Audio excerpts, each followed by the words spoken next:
बिस्मिल्लाहिर्रहमानिर्रहीम। नाज़रीन किराम, सामीन ज़ी-इहतिशाम, बिलख़सूस पूरा आलम इस्लाम, आप हैं जहाँ जहाँ मेरा सलाम पहुँचे वहाँ वहाँ। सामीन मोहतरम, आज की इस वीडियो में हम आपको एक ऐसा कारोबार दिखाने जा रहे हैं जिसका फ़ायदा आपको इस दुनिया में नहीं आना, इसका फ़ायदा आपको आखिरत में आना है, जिसे अल्लाह ने ही देना है इंसान को। सामीन मोहतरम, हम आपको आज कुरान महाल शरीफ दिखाने जा रहे हैं जिसे एक शरीफुल नफ्स इंसान ने बनाया है अपनी मदद आपके तहत। वो ख़ुद गली गली महल्लों महल्लों में जाकर फटे हुए पुराने हुए शहीद कुरान शरीफ और उनके औराक वगैरह इकट्ठे करके यहाँ इस महल में जमा करता है। सामीन मोहतरम, इस तरह का जज्बा शायद लाखों करोड़ों मुसलमानों में से किसी एक का ही होता है। सामीन मोहतरम, आइए हम आपको उस शरीफ और नफ्स इंसान से मिलवाते हैं, उनसे पूछते हैं कि उसको ये ख्याल कैसे आया है। अस्सलाम वालेकुम। वालेकुम अस्सलाम वरहमतुल्लाहि वबरकातुहू। सर, आपका क्या नाम है? हाफिज़ सुल्तान महमूद डुल्लू। हाफिज़ सुल्तान साहब, पहले तो मैं आपको खिराज तहसीन पेश करता हूँ कि आपने एक ऐसा इक़दाम उठाया है जिसे लाखों करोड़ मुसलमानों में से शायद कोई ही उठा सके।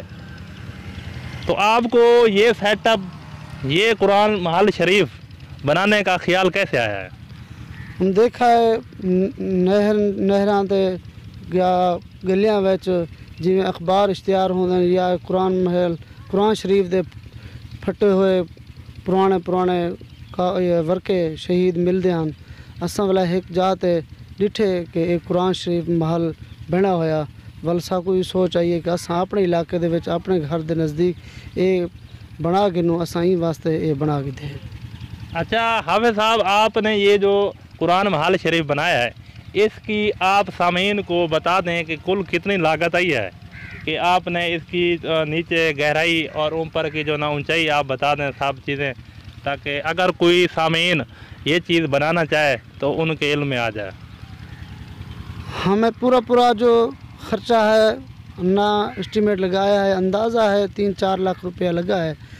गहराई जो है इसकी तकरीबन 20-22-30 फुट है, तो ऊपर जो है ना तकरीबन 30 फुट है। अच्छा, ये ज़मीन से नीचे 22-23 फुट नीचे है? जी नीचे है। ऊपर कितनी है? ऊपर तकरीबन 30-32 फुट है। अच्छा, 30 से 32 फुट ऊपर है। ऊपर है।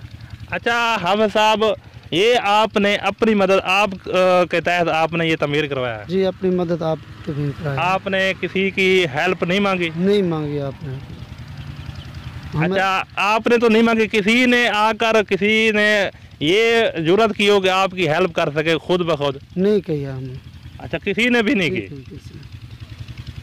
अच्छा हाफिज़ साहब, आप ये जो कुरान मजीद के औराक वगैरह इकट्ठा करते हैं, ये खुद जाकर गली गली में इकट्ठा करते हैं या इधर लोग आकर भी दे जाते हैं?